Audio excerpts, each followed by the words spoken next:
ఒక మధ్యస్థానంలో చదువు అంటే ఇష్టమే, అదే కరెక్టే.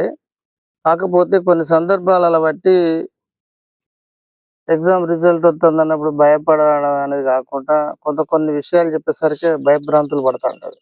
కానీ చదువు విషయంలో మొదటి అంకంలో ఇబ్బందిగా ఉన్న లాస్ట్ అంకంలో మాత్రం ఉద్యోగాలు చేసే యోగం ఉంది.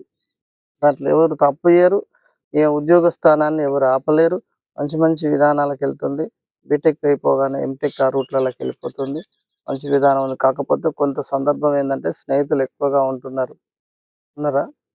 బాగా ఫోన్‌లు మాట్లాడతావా? తక్కువ మాట్లాడతావా? అంటే నార్మల్ కలిసే ఫ్రెండ్స్ ఉంటారు కానీ ఫోన్స్ ఎక్కువ కాల్ మాట్లాడతారు. Very good. Very good. మంచి విధానమే ఉంది. ఈమె పర్పస్‌లో ఉద్యోగ స్థానాన్నయితే ఎవరు ఆపలేరు కిషన్. మంచిగానే ఉంది. ఇంకోటేందంటే ఈ యొక్క మధ్య స్థానంలో చదువు ఆగిపోయే సిట్యుయేషన్‌లో ఉన్నప్పటికీ అలాంటి కాన్సెప్ట్ ఉన్నప్పుడు ఇప్పుడు మాత్రం యోగం అయిపోతుంది. అంటే దూసుకెళ్ళిపోతాను. ఈ సంవత్సరం బలం కూడా బాగా కలిసొస్తది. ఈమె పేరు విధానముగా ఎక్కువగా ఈమెకు నరాలకు సంబంధించిన కాళ్ళు గుంజుతాయా బాగా? కాళ్ళు, మెడలు గుంజడం జరుగుతుందా? ధనస్థానము అధిపతి భూను ఆహార పదార్థాలు గాని ధనస్థానాలకు అవకాశం ఉంది. కష్టమంతా నీదే ఉందమ్మా.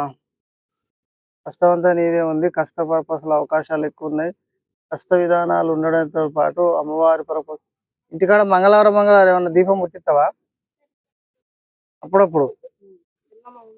అదే ఎల్లమ్మదే. చేస్తావా మరి మంచిగా? చేయి తిప్పు. ఇటు ఇటు తిప్పు. ఆ.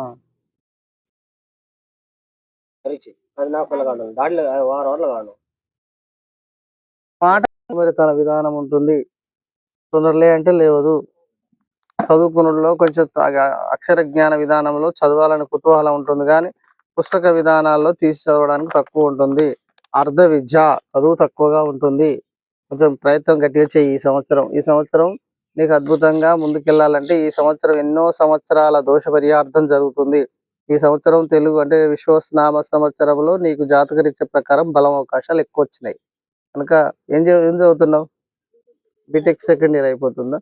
బీటెక్ సెకండ్ ఇయర్ ప్రకారముగా ఇప్పుడు థర్డా ఫోర్త్? థర్డ్ ఇయర్కి ఎంటర్ అవుతావు. మ్యాథ్స్ పర్పస్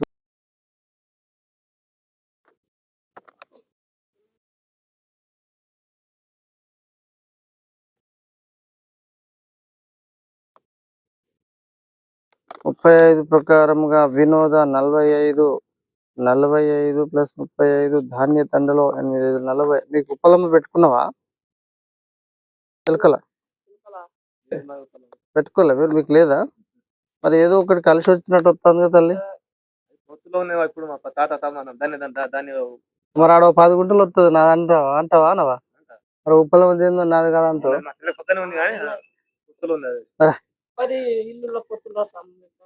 అదే తల్లి ఒకటి గుర్తుంచుకో. 10 ఇప్పుడు అదే ఒక ఎకరం అందరి పొత్తులో 40 ఎకరాలు 40 మంది పొత్తులో ఉందనుకో ఎకరం.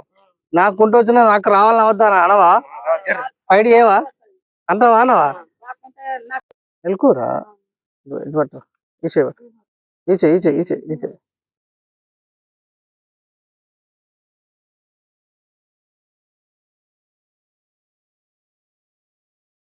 అరే గొడగానే వీనికి భూవదిన యోగం లేదు. భూవదిన యోగం లేదు. తిరిగిరా అంటావా? మొత్తం తిరిగి వస్తాడు. ఇక తిరుగుతావు బాగా. హనుమంతులు లెక్క పెట్టినారా ఫేస్? పేద అట్లా పెట్టినారా? అట్లే ఉంటుందా పేద? ఓకే. ఇప్పుడు ఎన్నో తరగతి? Very good. జాతకుడి ప్రకారముగా ఇతని యోగ విధానములో మరీ ముఖ్యంగా ఇతడికి ఒక్కొక్కసారి శరీర స్థాన బలం ఉంటుంది. నరాలకు సంబంధించినవి ఏమైనా చిన్నప్పుడు బాగా ఏమైనా అనారోగ్యం పిడిచిగిట్లు వచ్చినాయా? జ్వరాలు బాగా వచ్చేదా? విపరీతమైన అదే ఇతనికి అతిగండ దోషములు ఉన్నాయమ్మా. ఇది నువ్వు కనుక ఈ పిల్లవాడికి హనుమాన్ స్వామి వారిది బిల్ల ఇట్లా వేసినావు కానీ నేను వీలైతే మీరు సంవత్సరానికి ఒకసారి చేస్తే సరిపోతుంది. హోమం పెట్టియాలి పిల్లవాడి పేరు మీద. ఈయన పాత బట్టలు అక్కడ హోమం పెట్టేసి ఆ పాత బట్టలు అక్కడనే స్ట్రక్ చేసి కానీ అది తెలిసిన వాళ్ళు మాత్రమే ఆ యోగం చేస్తారు ఆ హోమం.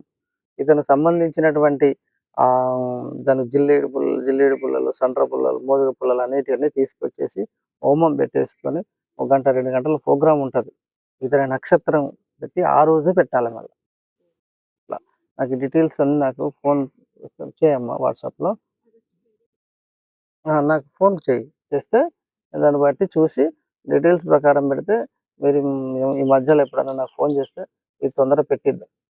అంటే ఎప్పుడు నీకు అనుకూలం ఉన్నప్పుడు పెట్టిద్దాం తొందర లేట్ చేయకుండా. ఎందుకంటే ఇది అది ఏమవుతుందంటే ఆ నక్షత్రం శాంతించకపోతే అది పెరుగుతుంటే కూడా అప్పుడప్పుడు ఊకే ఇలాంటి పునరావృతం అవుతాయి.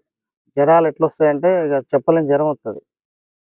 ఇక అది విపరీతమైనటువంటి జ్వరస్థానాలు ఉంటాయి శరీరంలో. ఇప్పటికీ కూడా ఇంకొకసారి ఖర్చు అంటే ఫస్ట్ ఈ నక్షత్రం ఏందో చూసి దాన్ని బట్టి పెట్టిద్దాం. ఓకే, ప్రతి ఒక్కరికి ధన్యవాదాలండి. ఈ ఛానల్ని ఆదరిస్తున్న ప్రతి ఒక్కరికి ధన్యవాదాలు తెలుపుతూ